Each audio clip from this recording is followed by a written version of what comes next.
Hi friends, this is Kim from Creative DIY Purpose. Welcome. Today I have 6 different types of projects to share with you. But before we get started, I wanted to let you know that I'll have a bonus video for you this Thursday, September 26th. So make sure you're subscribed with your notifications on so you don't miss it. For the first project, we're going to take some scrap wood and make a decorative birdhouse.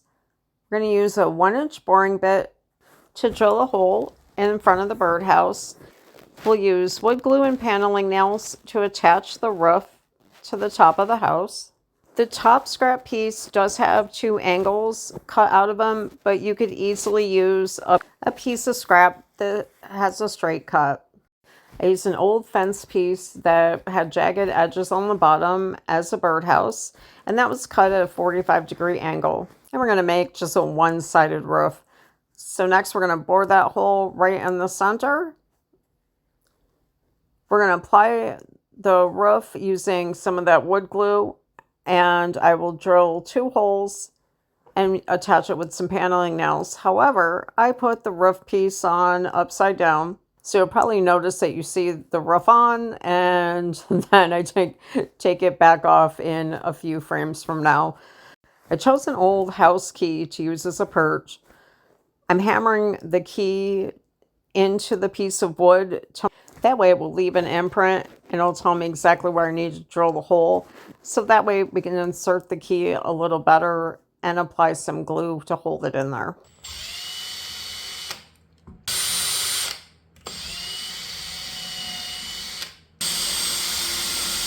I used a very tiny drill bit, and that way the key would fit in there nice and snug.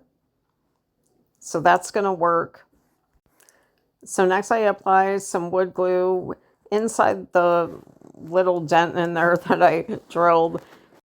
Then firmly hammering that key into place until it won't move. And it's in there snugly. All right, so that works. I want to take a cloth and wipe back some of that excess wood glue because I don't want it to dry with any drip showing. So this took me a little bit to figure out how I wanted to decorate the birdhouse. I have these 2 little sprigs of greenery that I used on a project from last week's video. So I thought, well, I'll put those right above the hole, and I'll use my staple gun because I don't want them to come off, and sometimes with glue I know that they can. So I apply 2 staples, one on either side. And then I thought in the center, I'll use a little piece of a pine cone, and that I do attach using wood glue. Actually, a lot of wood glue. And then I put the hammer on top of the pine cone to apply weight on top of it until it's dry. All right, so once that dried, that's when I realized that the roof was on the wrong way. So I took it off. Thankfully, the glue did not have a chance to dry. So using a really small drill bit, smaller than the paneling nail, I'll drill 2 holes in the top of the roof. They will not go down past the roof because I want to get a nice snug fit. Then after I drill those 2 holes, I do take the roof off and apply a lot of wood glue. And then once I get the roof into place, I hammer in the 2 paneling nails. So the back side of the roof and the birdhouse are flush with each other. That way I can add on a sawtooth hanger on the back, and the birdhouse will hang nice and evenly on a wall.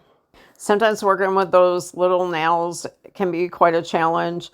I find that a pair of jewelry pliers works perfect to hold that nail into place. It makes it a much easier process. I'll also usually save my projects for the week, sometimes even 2 weeks, setting them off to the side once they're completed. And then I'll sit down and attach all of the hangers on the back all in one sitting. So if it wasn't for the issue with the roof, this would have been a super quick project. And I do want to make some of these in the future. What are your ideas for different ways that I could decorate them? All right, so next we're going to do a remade, recreated, whatever you want to call it. We're going to take one of the items that I upcycled before that didn't sell in my booth, Usually rolling pins sell really well for me. This one was just definitely a miss. It was in my booth for a long, long time. It was marked at $12.99. All the other ones came and went. So we're going to give it a makeover using this decoupage paper from ReDESIGN. And you might have remembered this print that I used on a couple projects probably about 2 months ago. And I'll link that video in case you missed it onto the end of this one. I did take the rolling pin outside and sand off that bird because I didn't want the image to show through. I line up exactly what I want to show on the rolling pin. And I had to really take my time because I didn't want to cut some of the words off. But yeah, I wanted it to look even.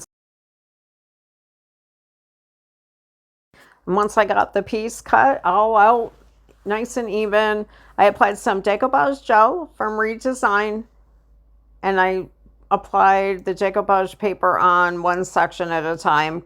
It's nice thick paper to work with. Somebody said it in the comments last time that it feels like a fabric sheet, and it really does. I did cut the paper a hair shorter than the rolling pin, and I did that on purpose. I was going to add some black wax along the edges and on the handles, and I decided at the last minute not to. So you'll have to let me know when you see the final product if you would add any type of wax to it. So once that had a chance to dry, I went over the entire piece slowly with some decoupage gel. And once that dried, I applied 2 coats of the flat sealer, and that is from Dixie Belle. Wanted to make sure it was nice and sealed. So now you can see it and let me know if you would think I should add either white wax or dark wax, or maybe even some gilding wax to the handles.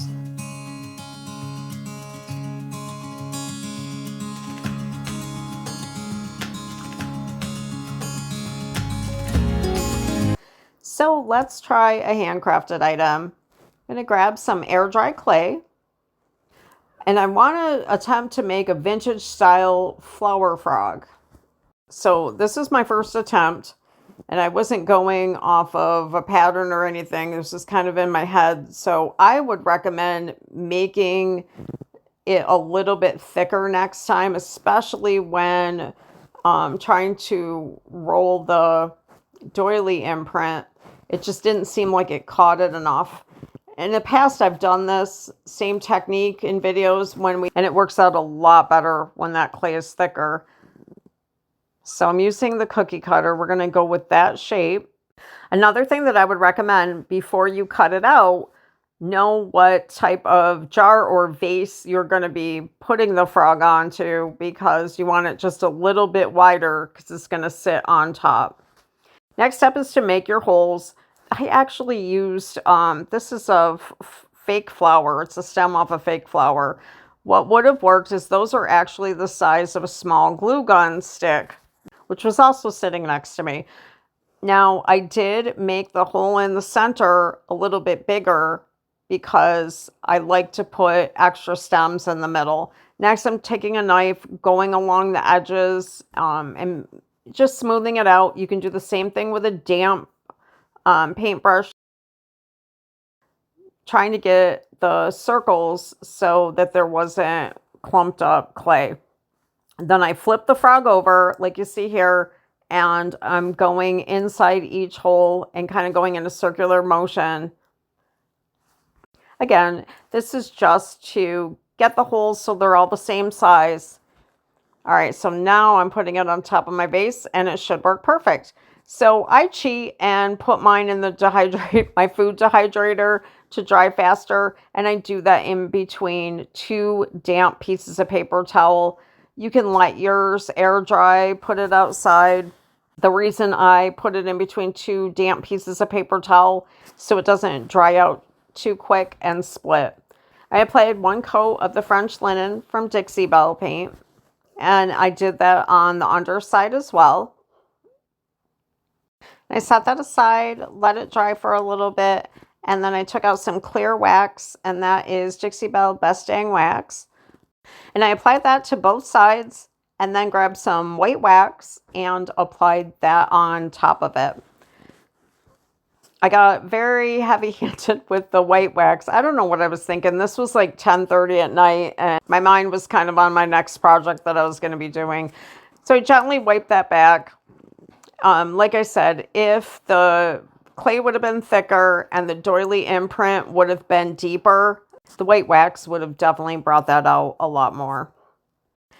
So if you've been with me for a few years, you probably remember this vase from one of my first videos. It's been sitting out on my porch. It actually has a tag on there that says spring. I know it's fall. We're just going to roll with it because this fit on top perfectly. And I thought that the lace ribbon went really well. Okay, so I think if you were to make these as gifts or to sell them, you'd probably want to apply some waterproof sealer since it'll be sitting on top of a vase. But you guys, it worked. It held the daisies in right in the vase where I wanted them. And normally with such a small amount, they would have been flopping on one side. So I put one in each hole, and then I believe it was 2 or 3 right in the center. Let me know, is this a project you'd like to try? So next is our repurpose project, and we're going to be repurposing a different kind of item here. So my late husband had a bunch of these down in with his fishing gear, and some of them I don't think were ever used. And I ran a Google image search today and finally found out what they were. So 2 of them go together. But for our project today, we're going to take one of the ones that haven't been used. We're going to brush on some white paint. Then I'm using a Thrifted pillar candle base, applying some E6000. And this actually fit on here perfectly. And I've made quite a few of these and sold them in my booth. And I turned them into different plant stands. Super quick, easy project. You could use any type of wire basket or even maybe a wire trash can to get the same look.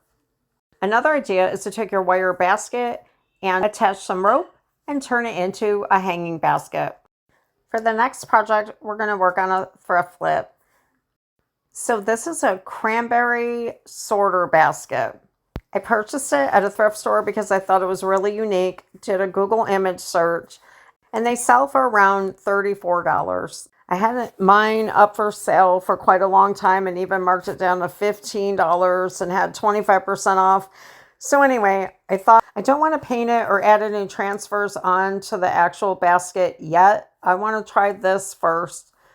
I had 4 empty spice jars. I made sure they were clean. Took out 4 pip berry strands. But before I add those, I'm going to cover up the screw band part by adding some jute twine. So I wrapped it around.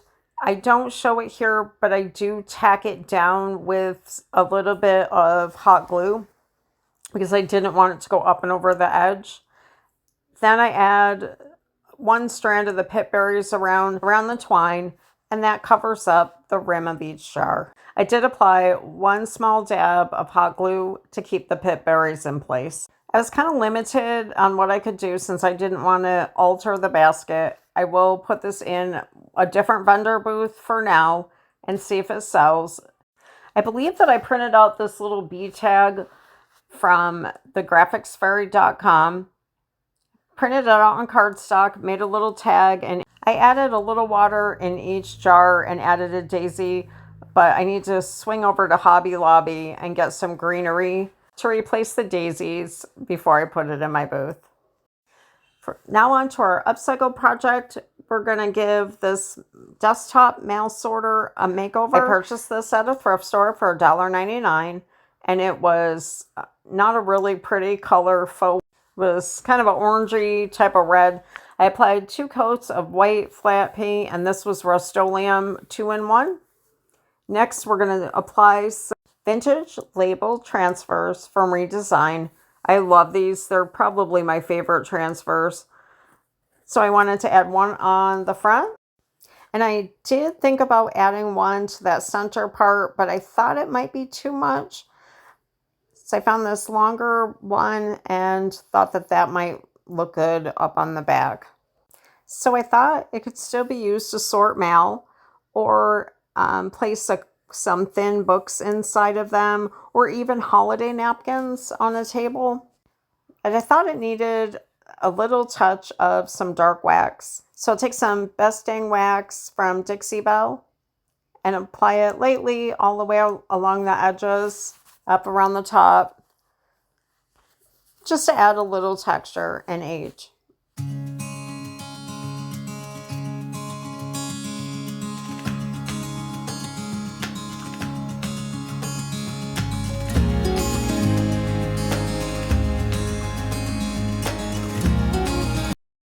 It was a very busy week. I worked on this wooden chest, got it all ready, and set up a little booth inside one of our beautiful local shops. I'm very excited to have a spot there.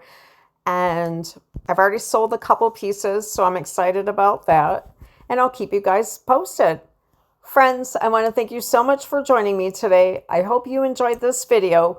Don't forget to meet me here this Thursday at 7 p.m. God bless.